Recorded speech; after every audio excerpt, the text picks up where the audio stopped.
Can you see it? Start from the beginning, just... Action. You don't know what you're gonna get until you get it. Or till you wake up in someone else's bed after a night of party and feeling sick to your stomach. You don't know that your own family is gonna disown you until they do. Then, a couple months later, you have a baby. This happens to everyone sometimes. Like me. Tyranny, for example. But I did not ask for this to happen. This ain't at all exactly my fault. Life ain't a bucket of pearls, This is Pearls of Wisdom by D M Larson. Oh my heck. It was all I could say when I first saw him. I had never seen a man in quite this way before. I finally ripened, got my buds and flowered. I examined him with the horrific fascination that my mother warned me about. The church too, for that matter. Protect your pearls, girls, said Sister Sue as she handed us each a baggie. In each baggie was something like a clamshell. In each shell was a little pearl. I wonder if it's a real, Jenny Lynn asked wide-eyed. I examined my own pearl, dipped in Elmer's glue. I don't know. I think you bought it or something. Saw this murder mystery on TV once. They made the jug look like a pearl. They crushed the pearl necklace with the teacup and discovered it.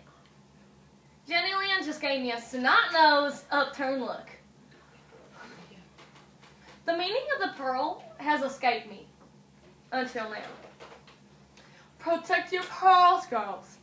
Don't let any boy take them until you're ready. Sister Sue warned. I'm sure she attached some additional meaning to it, like marriage, but I forgot that. I forgot most lessons I learned in church. Jesus was no longer man enough to capture my attention. It was a cowboy that first got my attention.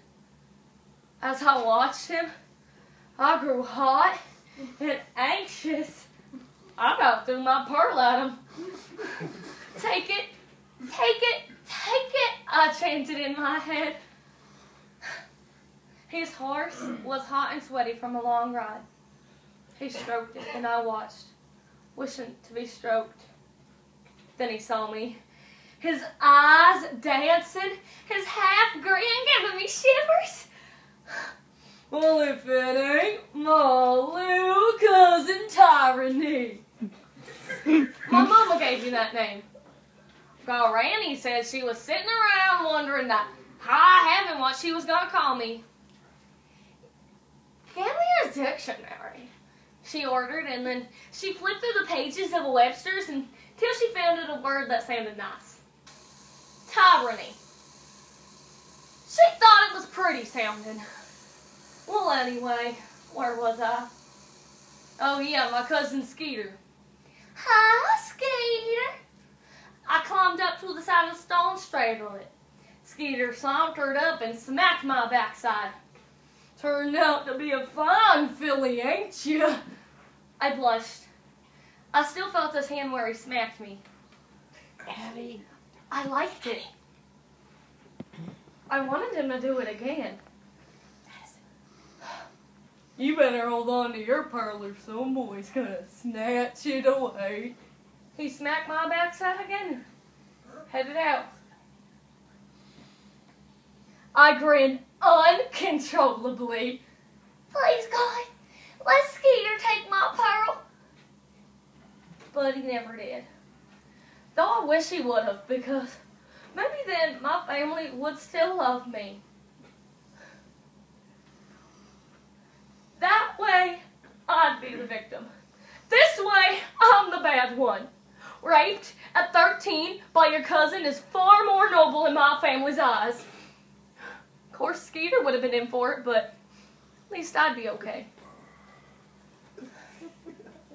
Okay, I know, you probably think I'm kind of strange thinking this way about my cousin, but I know my history. People did that a lot back in Egypt. In my biology class, they got this, they said that royalty was marrying family a lot in England. Of course, that was kind of bad because they got this disease. What was it called again? Cell cycle amoeba. Well, anyway, around her, they still think family's okay. Plenty of people find love within the second or third cousin, sometimes closer. Guys joke about how they go to family reunions to meet girls. Mostly they don't. Sometimes they do. My cousin Brock has it bad. His parents are related somehow, and that's why Brock has fingers for toes and toes for fingers. Funniest set of hands you ever saw. So when Brock comes around, everybody points and says, "Now that's what happens when cousins marry." This ain't nearly as bad as the Eggerstons. Distant cousins from a small town in Idaho called Mud Lake. Not too many people around there that ain't related. Old Papa Eggerston's been married a few times. He's really proud that his current wife isn't blood related, just his stepdaughter. But previous family encounters have left his family with weird fingers without fingernails. Bizarre worms of hands. But I'm like y'all, and I decided to steer clear of family. But I'm worse off now because of it. I met Buck at a party. I was drunk. Drunk off beer and garlic. I must have ate 10 pizzas that night. Must have drank 20 beers. Buck raped me. Excuse me, courted me. Around here, they don't have what you call date rape.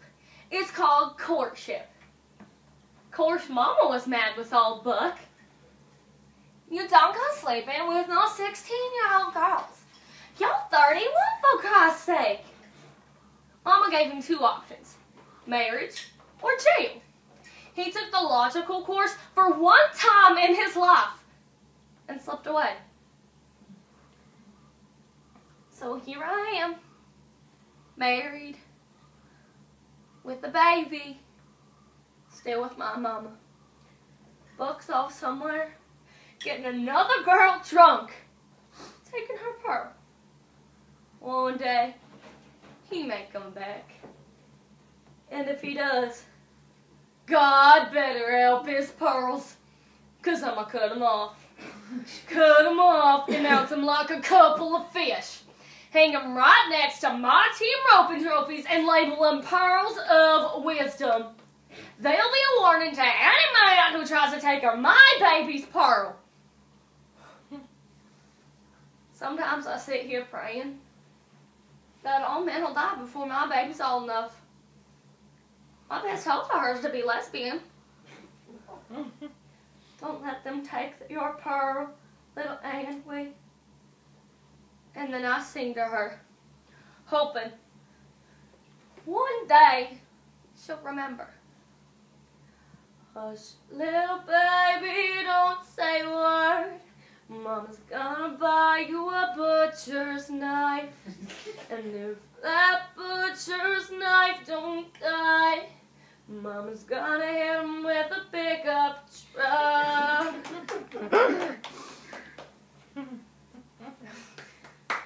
Wow. Wow. Thank you very much. Thank you very much.